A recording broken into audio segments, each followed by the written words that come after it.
Hey everyone, I'm Jason Martin and welcome to the Champion Faction, where I share my love of Stonemaier games. Today I'm basically addressing one of the biggest questions you may have about this channel.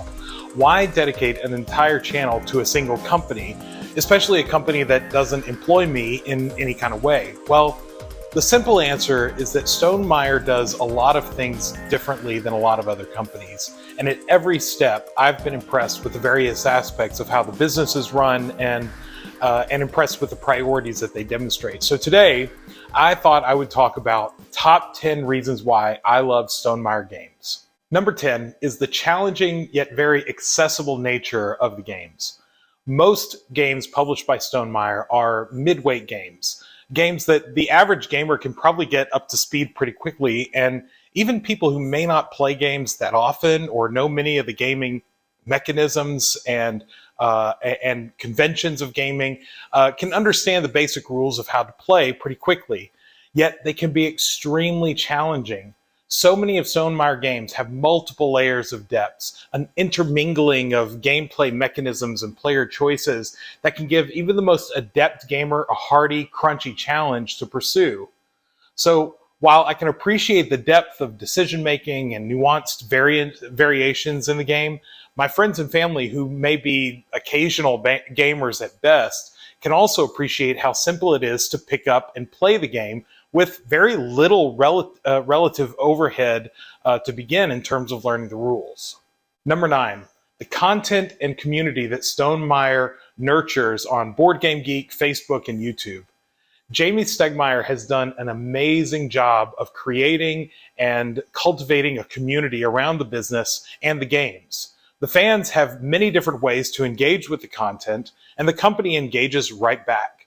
Very often, the content features games that are not produced by Stonemaier at all, which helps to celebrate the hobby in general and helps connect fans with lots of games from other companies. Of course, any online community can also have its dark side and unpleasantness, but Stonemaier does a really good job of moderating that, setting clear expectations for comments in the YouTube channel and Facebook groups, but they don't shy away from criticism. In fact, answering and sometimes correcting course because of criticism they receive.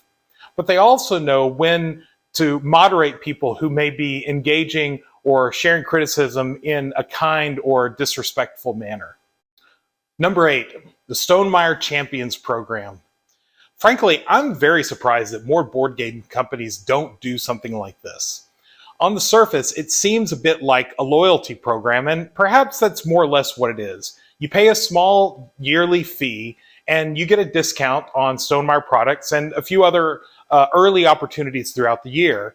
Basically, if you buy more than a couple of items, particularly their games, from their online store each year, it more than pays for itself. They've changed some of the details over the years, but its basic idea is still the same. Ostensibly, the Champions program goes to support the online content that Jamie produces every week, including his YouTube videos and blog posts. While I certainly get a lot of value from those, I have to admit that I'm in it primarily for the discount. I also really like the Champions Only t-shirt that they make every year, not to mention the fact that the Champions program is kind of the namesake of this channel. Number 7, the customer support. Are you missing a piece in your game? They got you covered. Did you lose a piece? No problem. My dog ate a couple of pieces of scythe and they were replaced. My cat lost some of the dice for tapestry that had been left out on the table, and Stonemaier not only sent a replacement, but when the first replacement got lost in the mail, they sent another, and I don't even have to pay for shipping. Not only that, they're always looking for ways to make the purchase, shipping, and maintenance experience of their business even better. Without it turning chaotic, they've experimented with different shipping options, promotional sales, and different stores for different regions around the world. They know that customers care about their games, but they also know that the purchasing experience and customer service are extremely important. And in an age when many companies treat customer service at best as an afterthought, it's so refreshing to find a company that really values the customer experience in the way that Stonemaier does. Number 6, Jamie's very thoughtful and open engagement with fans and customers, listening to customers while retaining core philosophies and practices. Now, make no mistake, Stonemaier Games is first and foremost a business. It has to be that way. And as a business, they have to have some core principles, philosophies, and business practices that drive decision making and may curb some new initiatives. Sometimes fans may not always like those principles, philosophies, and practices. They may not like a specific decision that's made at all. But as with any company, Stonemaier Games has not only the right, but also the responsibility to make the decisions that they believe to be in the company's best interest. Now, I'll get to this point more a little bit later, but they don't only consider priorities for the business. But if they weren't to consider the priorities for the business at all, the business might not survive or be the kind of company that they want it to be.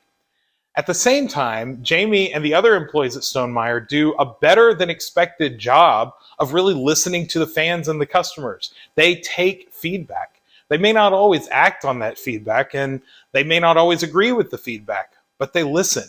And frequently, they do act on the feedback to the point of sometimes making some fairly notable changes about games or business practices. Number 5. Every Stonemaier game has a really good solo mode that does not feel all that different from playing the multiplayer game.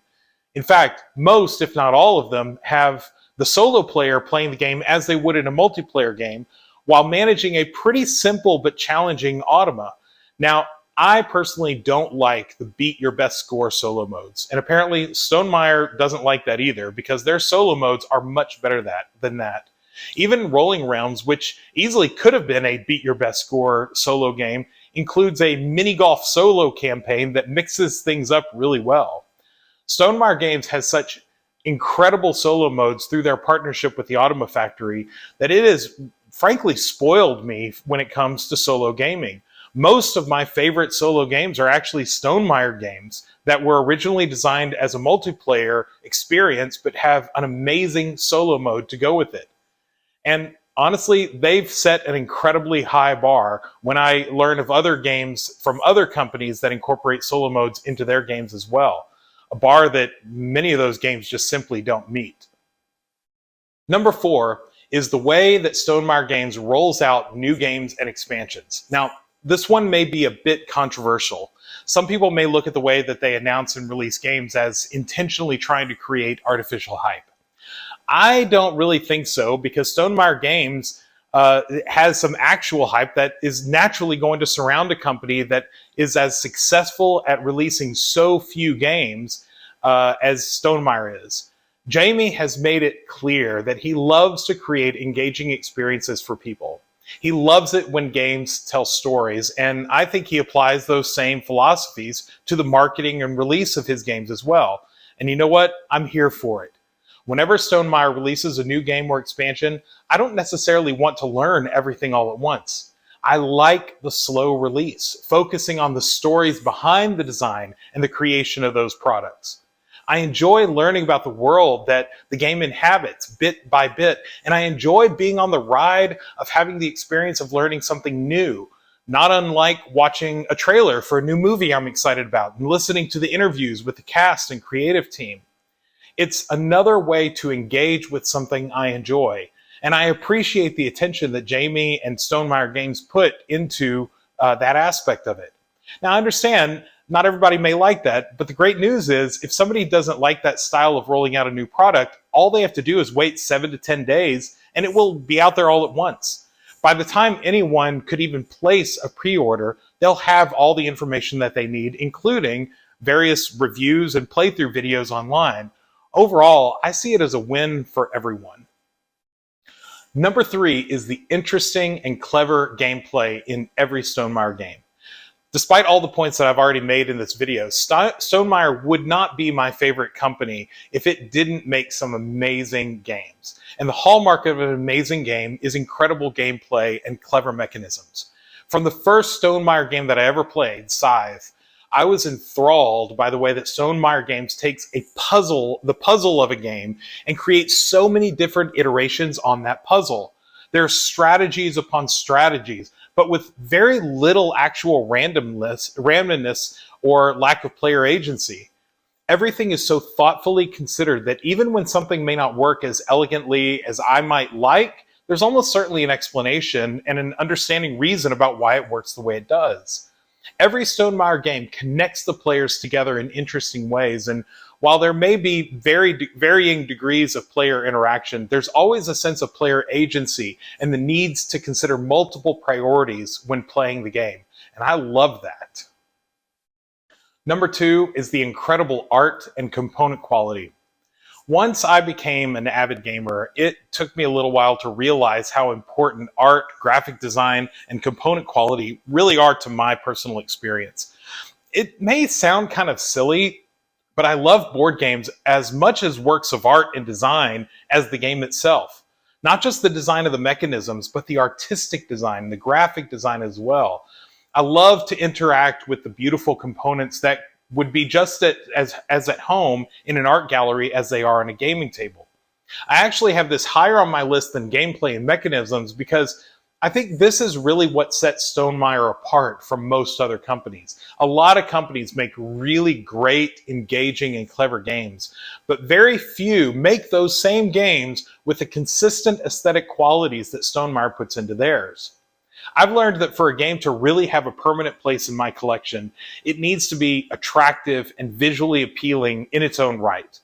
In fact, there are some games that I really enjoy playing, but I don't really care for how the game looks. So I'm less likely to actually buy that game, especially if I know someone else who has a copy of the game that I can play whenever I want.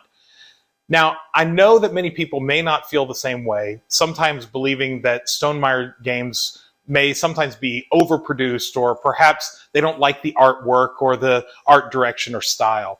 They're entitled to their opinion. I'm not going to try to convince them otherwise. And art is certainly subjective. But even in the games that haven't clicked as well for me from Stonemaier, I love and adore the design and artistic ability that went into the production of the game.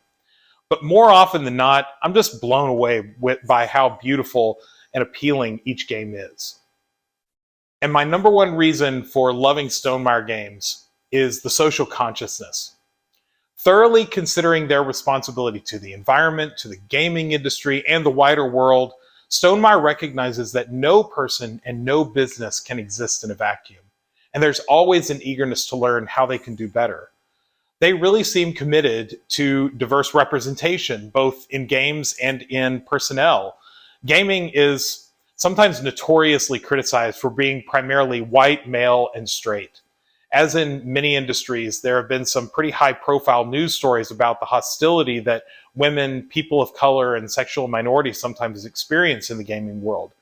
Stonemaier Games, as far as I can tell, has tried to use its position insofar as they're able to work with designers, artists, reviewers, and others in the industry who are often underrepresented. Furthermore, they pay attention to how different people are represented in their games. Most recently, releasing mixed-gendered Mama and Papa cards in the latest expansion of Viticulture. They pay attention to racial and gender issues in the art and the world building of their games. They know that representation matters, and they do what they can to support diverse representation in their games. They've also made many charitable contributions to organizations that are doing good around the world in many different areas. And they're regularly looking for ways to make their games and the ways that their games are manufactured and shipped more environmentally friendly. Stonemaier really seems to know that while they may be just a game company, that company exists within a world and within a community, and Stonemaier appears to take responsibility for their contributions to that world and community seriously. So there you have it, the top 10 reasons why I love Stonemaier games. Now, this video is not meant to convince anyone. I just wanted to share some of the reasons why I admire Jamey Stegmaier and the company that he has helped create and build. I understand that others may disagree with me, that's fine.